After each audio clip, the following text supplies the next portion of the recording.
everyone, I'm Orfo here. With this video I would like to present you my updated Magicka Sorcerer specifically designed for VMA. You could use this build in trials as well. It performs quite well in any PvE setting, but because Magicka Sorcerers are known to be having trouble sustaining, with regards to trials I would use a different class. I would personally use a Magicka Knight Blade. But with regards to VMA, I still prefer this class and I still prefer this build for reasons that will become evident as we move on with the video. Now, this build comes in two versions. You can adapt it to whether or not you've got special weapons, whether or not you've already obtained Asylum weapons or VMA weapons, or whether you're just starting right from scratch and you just want to complete VMA. Now, some people think that the secret to completing VMA is to actually get a good build. Obviously a good build helps, but that is not really the answer to finishing off VMA. Really 90% of the effort, 90% of the job is done by knowing VMA really well, knowing its spawn points, knowing its mechanics and all that. But so make sure that even if you try this build and you keep on failing, you need to try and try and try again until you become really familiar with VMA mechanics. But this build will really help you anyway completing it. Without any further ado, let me just buff up and show you my stats. Almost 45k max Magicka, almost 1400 Magicka recovery. Max health 15k. Again, you're not running a trial, so you don't need to hit the 17k save threshold or the 16k buffed up by your tank to 17k with the ebon armor, because VMA is not a trial, and you can very much survive with 15k. So you're good to go with these stats. Spell damage just over 3k, almost 3.1k. with a spell critical of 41.9%. Now I'm on this at this particular moment, my Moonstone is the Apprentice. Ideally you want to use the Lover. The reason why I don't have the Lover on right now is because I use this build, well not this build, I use this character with a different setup, of course, in battlegrounds and PvP and other content, other PvE content, even in trials sometimes. So I'd rather stick to the Apprentice, so I don't have to switch between Lover and Apprentice all the time. I just stick to the Apprentice. But ideally for VMA, you want to use the Lover. I'm still a vampire. That helps me a lot with sustain. I tried without it and I was struggling a little bit. But if you don't like vampirism, just cure it. Just make sure that you will have to do more heavy attacks here and there. And then for drinks, I use Witch Mother's Potent Brew. Now, because of the skills that I'm using, I don't need to get Major Sorcery and Major Prophecy from potions, and so you can just stick with simple Magicka potions. You can use Tri-Stat if you know that in a particular stage of VMA you're going to be doing a bit of roll dodging like in the last one. Otherwise, stick to normal Magicka potions, either the ones that you loot off mobs or the ones that you will craft yourself. For this build is actually quite cheap to run because you don't have to rely on potions in order to function properly. Then for the build itself, okay, so with regards to the gear that I'm using, it's identical, almost identical to what I was using in the previous build. On my front bar, I use an Asylum lightning staff, infused with a Berserker enchant to increase my spell damage by 452. This one is gonna be on cooldown because it's infused, and the same with my Maelstrom lightning staff. You will notice that my glitz in this patch, they're swapped. I've got shock damage on my back bar and a Berserker enchant on my front bar, and this because with the werewolf patch, somehow the enchant that procs on your back bar keeps on proccing on that skill even though you switch to your front bar. So if you apply a wall of elements or whatever, elemental blockade, with your Maelstrom lightning staff, that glyph, that shot glyph, is going to continue to proc on cooldown while you're on your front bar. So this is why I swap them around. Then I'm still using mechanical acuity, and you might straight away be tempted to kind of skip this video because it's rubbish, because mechanical acuity has been nerfed. And yes, it has been nerfed, but the nerf, you don't feel it if you use Crushing Shock. You see, Crushing Shock, or the other morph,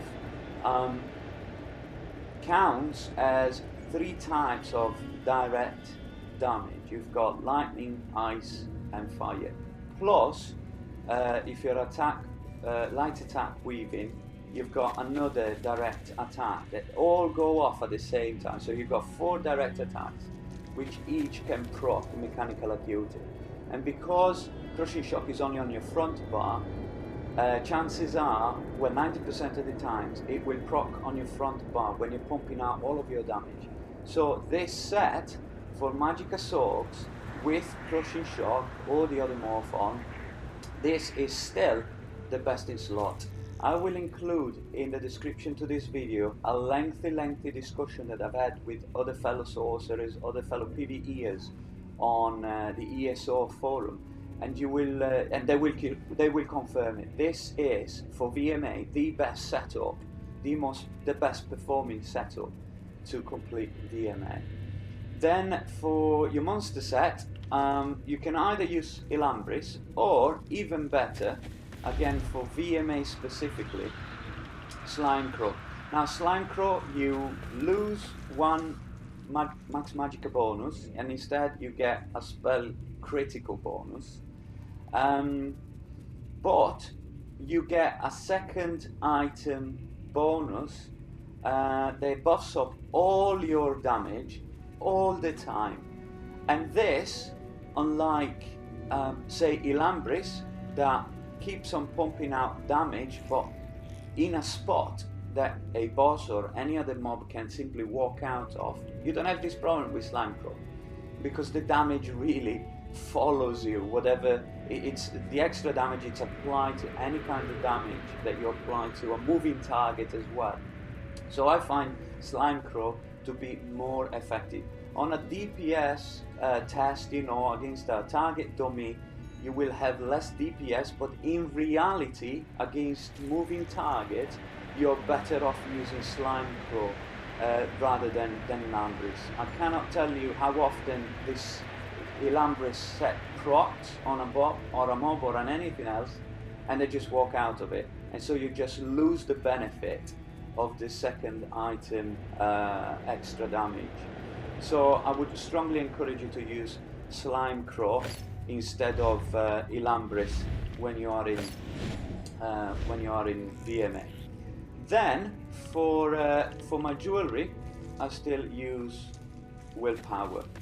Now again, this is a fairly old setup. It doesn't use any new fancy sets like Siroria. Siroria, by the way, is completely useless in VMA because you have to keep on moving. You need to keep on moving outside of the little circles that give you the added spell damage. So again, check out the link to that forum post, that forum discussion in the section down below. Check it out and see why this setup with mechanical acuity, willpower, and Slimecrow is the best setup to complete VMA on a Magicka Sorcerer, no pet, but with Crushing Shock or the other morph. So people might say, oh, but I'm awful, I don't have Asylum staff and I don't have VMA staff. It's okay. Instead of using these staves, just use an infused lightning staff of Torug's Pact that just give you that extra spell damage bonus. and you're good to go. You're literally good to go. Now, with regards to skills, that's where things change a bit. Front bar, identical to my previous setup. Power surge, not crit surge. Power surge, inner light for not only max magicka bonus by 5%, but also major prophecy. Bound Aegis, this one increases my max magicka by 8%. Crushing shock. I use crushing shock rather than the other morph because crushing shock gives me a range interrupt, and in some stages you really want to be able to interrupt your opponent, especially on the last stage, and this is why I stick with it. Then I've got Endless Fury, great execute, and then Ice Comet. Ice Comet, it's my favorite single target ultimate. The front, on the back bar, well, you don't want elemental drain, you want your shield. I was just DPS testing this earlier. So you want hardened ward or the other morph that helps you with sustain. Channeled acceleration. Now, if you don't have access to the Somerset expansion and you don't have access to the Sijic skill line, ignore this and just put inner light instead. Okay, that's absolutely fine. But if you do have access to that skill line, put channel acceleration on, because for 36 seconds you increase your critical damage by 10%. So this means that every time your mechanical acuity procs, every single damage that you do is increased by 10%. It's absolutely insane. When mechanical acuity procs, you just melt through enemies, whether it be trash mobs or bosses. It's absolutely phenomenal.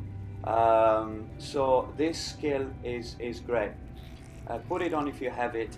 It also gives you that very juicy movement speed bonus that becomes quite handy when you're on the last stage and you have to run around on that second level and you know, destroying them crystals, and you have to hide from that explosion that knocks you down, that knocks you off that upper level.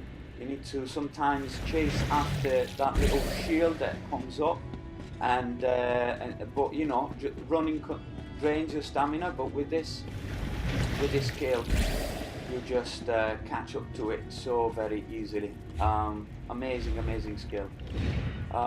Then you've got again Bound Aegis, Liquid Lightning, and Blockade of Storms. Now the reason why I use double lightning staves on this build is because I want to have access to concussion as much as possible, because when you attack concussed enemies you set them off balance, and through your champion points you deal another 10% extra damage on it. So through channeled acceleration and off balance you end up doing 20% extra damage, which is absolutely phenomenal. And then last but not least, Thunderous Rage as my ultimate. I use this one when I'm surrounded by trash mobs or anything else, when I'm kind of overwhelmed numbers wise, especially in that the ice rink arena, I think it's called. You use this one, and you know, it's really helpful. And every time a mob dies off it or off your Blockade of Storms, you actually restore magicka thanks to a destruction passive. When you kill an enemy with a destruction staff ability, you restore 3600 magicka, so that really helps with sustain as well. Now with regards to my champion points, here they are: 44 into Warlord, 75 into Arcanist, and 75 into Tenacity, 28 Tumbling, 38 Shadow Ward, 51 Elfborn, 43 Elemental Expert, 47 Spell Erosion, 44 Master at Arms, 75 Thaumaturge. You need to have 75 in order to get where is it? Exploiter. Increase your damage done against off-balance enemies by 10%. This one's been nerfed a little bit with Morrowind, but again, VMA, it's a completely different story than in Trials, so you need to make sure to exploit the exploiter passive as much as possible. There's only you that can set someone off balance, so you need to make sure that you do it as much as possible through lightning damage. Then I've got 61 points into Ironclad, 43 into Hardy, 49 into Elemental Defender, a little bit more here because I'm a vampire, 40 into Thick Skinned, 1 into Light Armor Focus because I didn't know where else to put it, and 66 into Bastion to boost your shields as much as possible. So there it is. My Magicka Sorcerer, specifically designed for VMA. Again, it works in Trials, but in Trials I will use something else. I will use something that sustains better, like a Magicka Nightblade. But let me know what you think about it, and leave your questions and comments in the comment section down below, and I will try and get back to you as soon as possible. Thank you very much for watching. Thank you for following me. If you like this sort of content, please leave a like and a subscribe, and that would be very much appreciated. Thank you very much. Bye. Now, as far as DPS is concerned, this build will not make you break any DPS records at all, but it does pump out enough damage to get you through VMA without any problems. You will see from my passes, very simple, just crushing shock, crushing shock, crushing shock, and then when the health drops below 20%, just finish off with Endless Fury. Still, despite the fact that the passes is very simple and that I mess up on a number of occasions, I'm not really good at this, I still hit very comfortably 36k DPS. Now, most PvE guilds will expect anyone wanting to join a veteran trial to be able to pump out at least 30k DPS. So this one will enable you to do that very, very easily.